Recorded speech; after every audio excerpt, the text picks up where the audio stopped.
Welcome to Tripura Info News Update. ত্রিপুরার চা শিল্পকে নতুন উচ্চতায় নিয়ে যেতে গুরুত্বপূর্ণ পদক্ষেপ নিল ত্রিপুরা টি ডেভেলপমেন্ট কর্পোরেশন। আগরতলায় গড়ে ওঠা টি অকশন সেন্টার চালুর আগে কর্পোরেশনের একটি উচ্চ পর্যায়ের প্রতিনিধি দল গুয়াহাটি টি অকশন সেন্টার পরিদর্শন করে সেখানে ব্যবহৃত আধুনিক ও প্রযুক্তিনির্ভর নিলাম ব্যবস্থা সম্পর্কে বিস্তারিত ধারণা নেয়। প্রতিনিধি দলে ছিলেন টিটিডিসির চেয়ারম্যান সমীর রঞ্জন ঘোষ এবং ব্যবস্থাপনা পরিচালক আইএস রাজেশ কুমার দাস।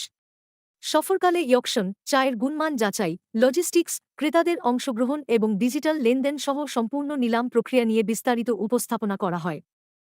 টিটিডিসি জানিয়েছে, গুয়াহাটির সফল মডেল অনুসরণ করেই আগরতলা টি অকশন সেন্টারে আধুনিক ও স্বচ্ছ নিলাম ব্যবস্থা চালু করা হবে। সবকিছু পরিকল্পনা অনুযায়ী এগোলে 2026 সালের সেপ্টেম্বরের শেষ নাগাদ এই কেন্দ্রটি চালু হবে। এর ফলে ত্রিপুরার চা চাষি ও উৎপাদকরা রাজ্যেই উন্নত বাজার সুবিধা পাবেন, বাড়বে প্রতিযোগিতা, সহজ হবে বিপণন এবং শক্তিশালী হবে উত্তর পূর্বাঞ্চলের চা শিল্প।